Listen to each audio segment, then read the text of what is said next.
A Course in Miracles, Workbook for Students, Lesson 186. Salvation of the world depends on me. Before we continue, let us do the prayer from A Course in Miracles. I am here only to be truly helpful. I am here to represent Him who sent me. I do not have to worry about what to say or what to do because He who sent me will direct me. I am content to be wherever He wishes, knowing He goes there with me. I will be healed as I let Him teach me to heal. Let us come to this beautiful theme: salvation of the world depends on me. Here is the statement that will one day take all arrogance away from every mind. Here is the thought of true humility, which holds no function as your own, but that which has been given you. It offers your acceptance of a part assigned to you without insisting on another role. It does not judge your proper role, it but acknowledges the will of God is done on earth as well as heaven. It unites all wills on earth in heaven's plan to save the world, restoring it to heaven's peace. Now, this is a very beautiful theme for today. Salvation of the world depends on me. And how does it take away all arrogance? Because what Jesus is trying to convey is that what you are, you have come from divine. And this is the thought of true humility, in the sense that whatever we are, in whatever circumstances we are, in whatever situations we are, whatever roles we are playing in our lives, he says we did not establish it. We have to remember that is the basic idea. You are not the author of your life.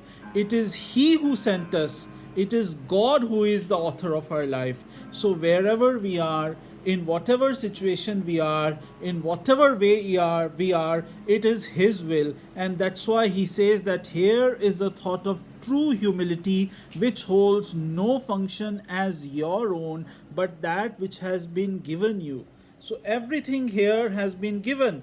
And of course, in the Bible, it says that it can be taken away in an instant too.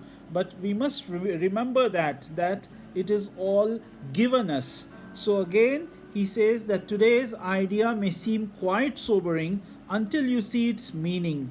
All it says is that your Father still remembers you and offers you the perfect trust He holds in you who are His sons. It does not ask that you be different in any way from what you are. So we need not try to be different. We just have to be ourselves, and that is accepting the function He assigned to us. So today we will not shrink from our assignment on the specious grounds that modesty is outraged. It is pride that would deny the call for God Himself. So anything that tells us that no, you are not what you are, or you ought to be different, your circumstances ought to be different, that is not coming from you, that is coming from the ego.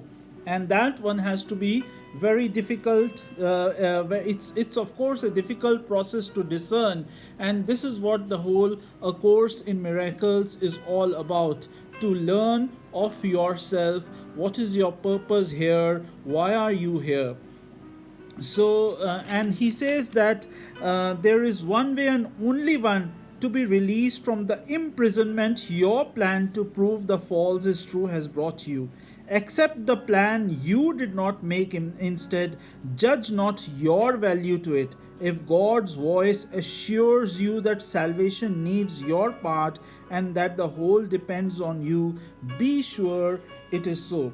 Because whatever the world teaches, it's actually totally opposite of what God has assigned us.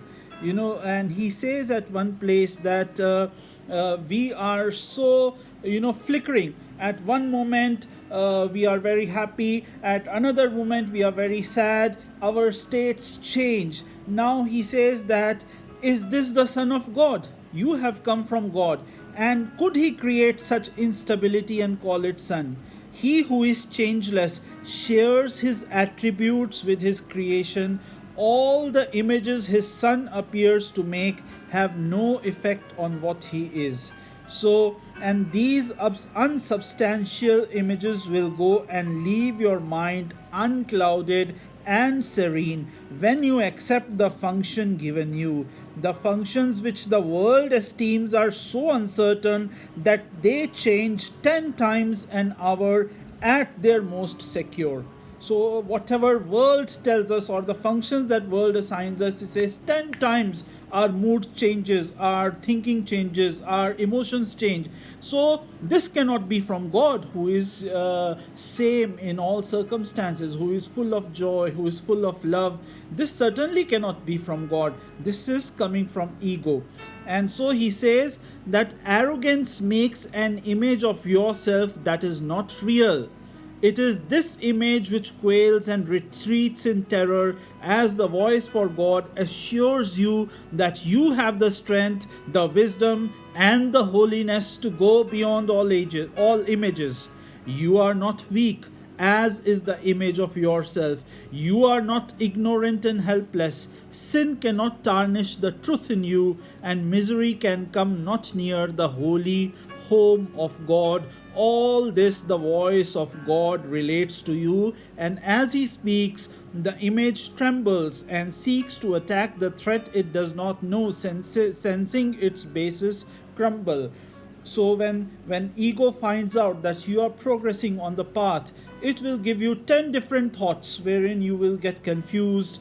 And at one place, for example, the course mentioned that both pleasure and pain are equally to make the body real, the body which can go at any instant, which is actually unreal, which is actually a dream. So more and more we cling to it.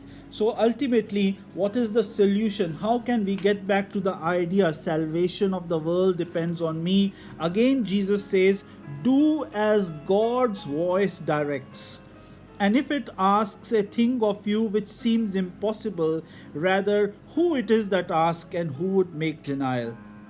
The voice that speaks for the creator of all things, who knows all things exactly as they are, or a distorted image of yourself, confused, bewildered, inconsistent, unsure of everything, let not its voice direct you. Hear instead a certain voice. His gentle voice is calling from the known to the unknowing. He would comfort you, although he knows no sorrow. He would make a restitution, though he is complete. So instead of listening to that other voice, we should listen to his voice, the voice that is within. For love must give, and what is given in his name takes on the form most useful in a world of form. So ultimately, the solution to have that salvation, and Jesus says, now what is the solution when so that we can work out that salvation of the world depends on me? He says, forgiveness is an earthly form of love, which as it is in heaven has no form. Yet what is needed here is given here as it is needed. In this form, you can fulfill function even here. Although what love will mean to you when formlessness has been restored to you is greater still. Salvation of the world depends on you who can forgive, and such is your function here. So this is the beautiful lesson, that forgiveness is the counterpart of heaven. And once we learn this lesson of forgiveness, he says, still we are limited in the body. What joy it will be when this limitation is lifted, and when you get back to that source, you will be filled with joy, because you have practiced that joy here, that love here, which in heaven is love, but on earth it is forgiveness. So with this, we bring this beautiful theme to a close, that salvation of the world depends on me.